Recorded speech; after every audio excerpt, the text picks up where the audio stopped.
রোববার রাজধানীর কৃষিবিদ ইনস্টিটিউটে দেশ গড়ার পরিকল্পনা শীর্ষক কর্মসূচির উদ্বোধনী অনুষ্ঠানের আয়োজন করে বাংলাদেশ জাতীয়তাবাদী দল বিএনপি।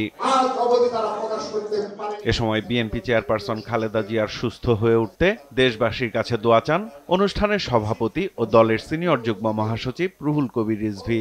রাজরোষে পড়া সত্ত্বেও যাকে বাংলার মৃত্তিকা থেকে ইঞ্চি পরিমাণ সরানো যায়নি, মাটি, মানুষ এবং দেশের মধ্যে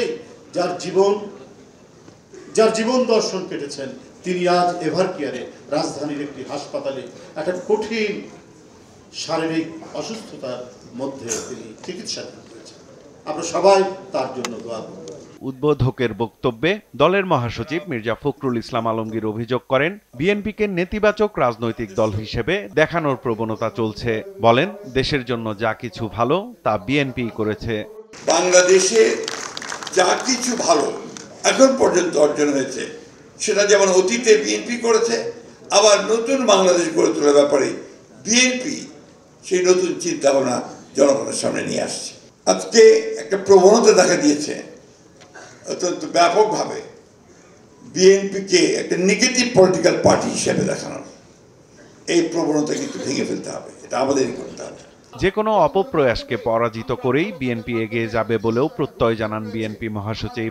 একটা গোষ্ঠী, একটা মহল ধর্মের নামে বাংলাদেশে একটা বিভাজনের পথ সৃষ্টি করতে চায়। আমরা বাংলাদেশে অবশ্যই ধর্মভীরু মানুষ, বাংলাদেশের মানুষ অবশ্যই ধর্মকে এখানে সবাই আমরা মেনে চলি, কিন্তু ধর্মকে দিয়ে রাষ্ট্রকে বিভাজন করা বা সমাজকে বিভাজন করা এটাতে আমরা বিশ্বাস করি না। এটা একদিকে যেমন জাতীয় ক্ষেত্রে তেমনি আন্তর্জাতিক ক্ষেত্রে একইভাবে গুরুত্বপূর্ণ। সবার আগে বাংলাদেশ। বিএনপির বিরুদ্ধে অপপ্রচার মোকাবিলায় তরুণ প্রজন্মকে সামাজিক যোগাযোগ মাধ্যমে সরব হওয়ার আহ্বান জানান মির্জা ফখরুল ইসলাম আলমগীর। দোয়া চান বিএনপি চেয়ারপারসন খালেদা জিয়ার সুস্থতা কামনায়। এত মানুষের যে দোয়া প্রার্থনা, তাকে সুস্থ করে দেওয়ার জন্য আল্লাহ নিশ্চয়ই তা কবুল করবেন। সাইফুল রিপন, দেশ টিভি, ঢাকা।